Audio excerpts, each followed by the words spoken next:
1 April 1976 খুলনায় সর্বস্তরের জনগণের সমাবেশে সেনাপ্রধান ও উপপ্রধান সামরিক আইন প্রশাসক মেজর জেনারেল জিয়াউর রহমান বলেন, জনসাধারণ যাতে তাদের নিজ নিজ কাজকর্ম স্বাভাবিকভাবে করে যেতে পারেন সেজন্য দেশের শান্তিপূর্ণ পরিবেশ বজায় রাখতে সরকার সংকল্পবদ্ধ। ঐক্যবদ্ধ প্রচেষ্টায় দেশের সমস্যাগুলো সমাধানের উদ্দেশ্যে জাতীয়তাবাদের ভিত্তিতে জাতীয় ঐক্য গড়ে তোলার জন্য জনগণের প্রতি আহ্বান জানান তিনি। 1 এপ্রিল 1979 বিএনপি সংসদীয় দলের 4 জন হুইপ নিয়োগ অনুমোদন করেছেন প্রেসিডেন্ট ও দলের চেয়ারম্যান জিয়াউর রহমান। এরা হলেন অ্যাডভোকেট হারুনুর রশিদ, মিসেস ফরিদা রহমান, আবু সাইদ ও আব্দুল মান্নান। চিফ হুইপ আবুল হাসনাতের মনোনীত হুইপদের নাম দলের চেয়ারম্যান অনুমোদন দেন।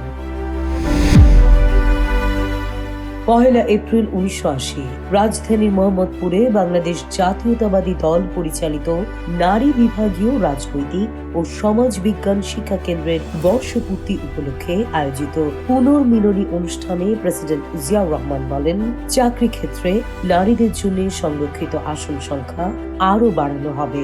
বর্তমানে নারীদের জন্য শতকরা 10% আসন নির্দিষ্ট রয়েছে। প্রেসিডেন্ট বলেন, প্রাথমিক বিদ্যালয়গুলোতে শতকরা 50% হারে নারীরা চাকরি পাবেন। জিয়াউর রহমান বলেন, নারীদের সংগঠিত করতে হবে।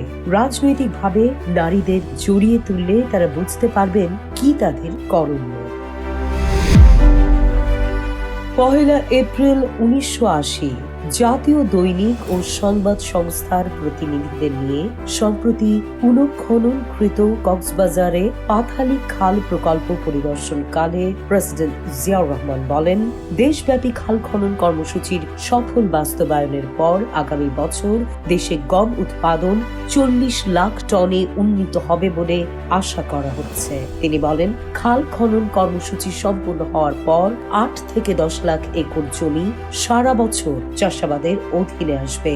সেচের অভাবে আগে কখনো এটি সম্ভব হয়নি।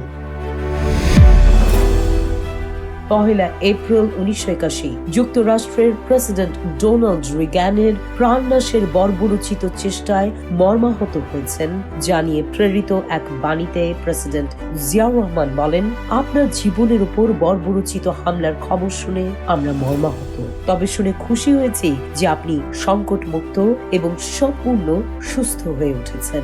যুক্তরাষ্ট্রের সরকার ও জনগণের এই উদ্বেগের সঙ্গে বাংলাদেশের সরকার ও জনগণ একাত্ম।